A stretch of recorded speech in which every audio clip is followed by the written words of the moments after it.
Jeg købte min første motorcykel, da jeg var 18 år. Det var en Yamaha XS 400, som jeg valgte den første vinter, jeg havde den, og bare skilte den fuldstændig ad. Samle de bedste dele fra den ekstra motor, jeg havde, og den, og så egentlig bare lære en hel masse. For jeg vidste ikke rigtig noget om motorcykler før det.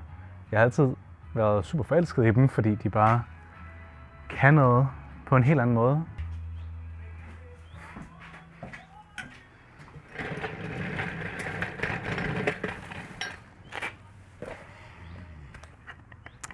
Jeg hedder Emil, og jeg kan rigtig godt lide motorcykler.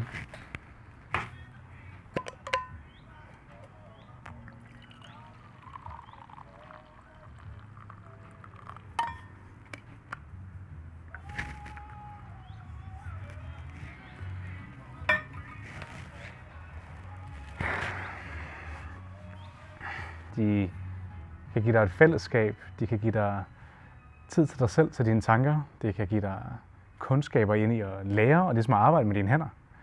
Og lave noget ud af ingenting. Og det gjorde min første Yamaha XS 400 i hvert fald helt sikkert. Jeg fik skilt den fuldstændig ad, og samlet den, bygget den om til en café-racer. Og dagen efter jeg fik synet den, sent om foråret, så tog jeg en tur til Italien med min mor, min far og min søster. Jeg voksede op i en familie, hvor begge forældre de kørte. Så det er selvfølgelig meget naturligt, at jeg også skulle have en motorcykel, selvom jeg valgte at gå efter de lidt ældre. De har den der specielle charme for mig. Og tanken om at vide, at jeg kan reparere den på siden af vejen med det værktøjssæt, jeg har med mig. Det er også meget betryggende. Allerede på den første tur ned igennem Italien, før vi overhovedet når dertil, så på autobahnen på vej mod Hamburg, der vælger den ene potte venstre side og bare flyve af min motorcykel. Der var lidt tryk på. Så jeg ender med at bare skulle parkere ude i siden af vejen og bare løbe tilbage med biler, der bare dytter og blinker af mig. Jeg kan ikke køre videre med en larmende motorcykel, og jeg efterlader en potte midt på vejen, så jeg løber op og får fat i den her potte og finder ret hurtigt ud af, at jeg havde ikke rigtig noget at sætte den fast med, fordi beslaget, jeg havde lavet, det holdt ikke.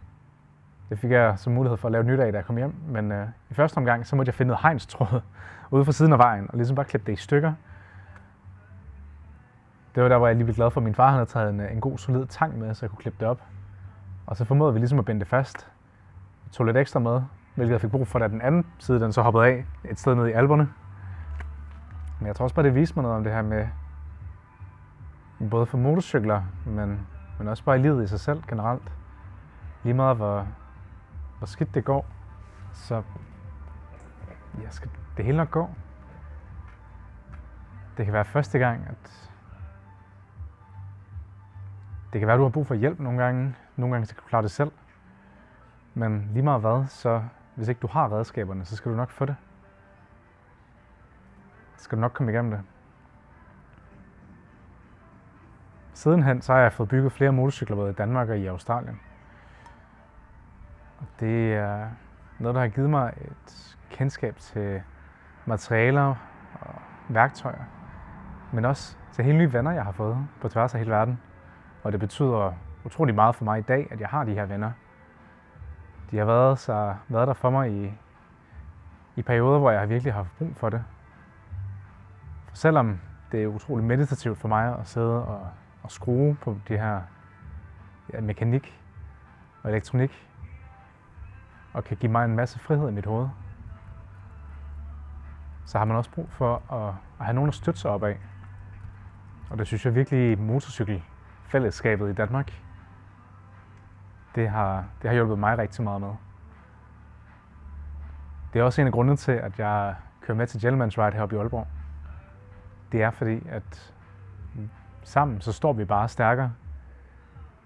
Hvis vi støtter hinanden, så skal vi nok komme igennem, hvad end udfordringer vi har. Også bare gennem hverdagen. Den kan sgu være hård nok i sig selv nogle gange. Og så er der bare ikke noget, der slår en lækker hverdags eftermiddag efter en lang dag på studiet eller arbejde. Og så bare køre afsted ud i solnedgangen. Heroppe i Nordjylland, der har vi jo noget skønt natur, hvor du køre ud mod østkysten, langs med fjorden, er noget, jeg synes er så skønt. Og så er derude, så bare køre langs med havet. Det er virkelig noget, der kan sætte en ro helt ind i maven. Det ved jeg, det også kan for andre. Men jeg glæder mig til at være med til at dele det her med flere til Gentleman's Ride i Aalborg. Dele det gode vejr. Ja, vejrmeldingen siger, at det skulle blive sol, så det håber vi på.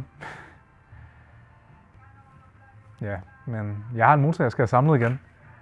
Der er kun en uge tilbage, så vi ses snart.